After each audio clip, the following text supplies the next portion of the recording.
Hello guys, আসসালামু আলাইকুম, welcome back. তোমরা তো জানোই রূপকথা মানেই সেই পূর্ণ সিন্ড্রেলা আর তার সৎ মায়ের অত্যাচার। কিন্তু সিরিয়াসলি এই 2026-এ দাঁড়িয়ে কি কেউ আর হাতে ঘষে ঘর মোছে বা রাজপুত্রের জন্য বসে থাকে? এই যুগের সিন্ড্রেলা মানে সে হবে স্মার্ট এবং ইন্ডিপেন্ডেন্ট মেয়ে। সে প্রযুক্তি আর নিজের বুদ্ধিতে চলে। আমি রাবেয়া মাহিন। আজকে আমি তোমাদের শোনাবো আমার নিজের ভার্সনের এক আধুনিক Cinderella diary. So let's dive right into it.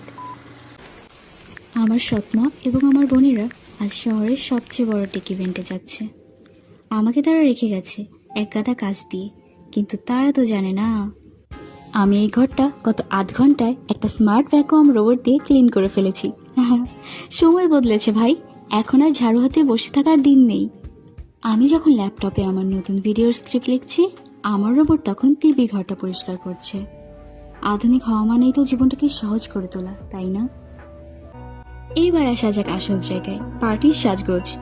সেই পুরনো ভারী গাউন, নো ওয়ে, এগুলো পরে তো ঠিক মতো নিঃশ্বাসই নেওয়া যায় না। তাই আমি বেছে নিয়েছি এই কাস্টম মেড অ্যাস্থেটিক স্কার্ট আর টপ, যা একদম ইউনিক এবং আরামদায়ক।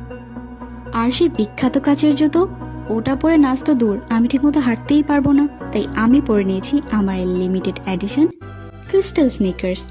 এটা পরলে যেমন আরাম পাওয়া যায়, তেমনি দেখতেও লাগে একদম ইউনিক। ফ্যাশন মানেই নিজের কমফোর্ট জোনকে স্টাইলিশ করে তোলা। গল্পের সিন্ড্রেলার জন্য পরীরা কুমড়োর গাড়ি পাঠাতো, আর আমার জন্য ওভার পাঠিয়ে দিল এক লাক্সারি ব্ল্যাক কার। ম্যাজিকের চেয়ে বড় ম্যাজিক এখন আমাদের পকেটে থাকে। ফোনের এক ক্লিকেই সবকিছু হাজির। গাড়িতে যেতে যেতে ভাবছিলাম, আমরা মেয়েরা এখন আর কারো দয়ার অপেক্ষায় থাকি না। আমাদের কাছে এখন স্কিল আছে, প্রযুক্তি আছে, আমরা নিজেরাই এখন নিজেদের ম্যাজিশিয়ান।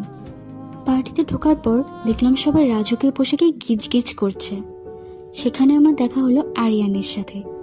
সে কোনো রাজ্যের প্রিন্স নয়, বরং নিজের প্রচেষ্টায় গড়ে তোলা এক সফল টেক এন্টারপ্রেনর। আমরা কোনো রূপকথার মতো নাচলাম না, বরং দীর্ঘক্ষণ কথা বললাম আমাদের ক্যারিয়ার এবং নতুন আইডিয়া নিয়ে। বিশ্বাস করুন, একজন মানুষের সাথে যখন মনের আর বুদ্ধির মিল হয়, সেই মুহূর্তটাই আসল রূপকথা।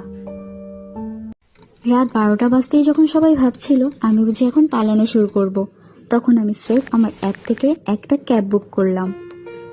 আমার কোনো জুতো হারায়নি, বরং আরিয়ান নিজেই আমার স্নিকার্স দেখে মুগ্ধ হয়ে আমার কাজের প্রশংসা করলো।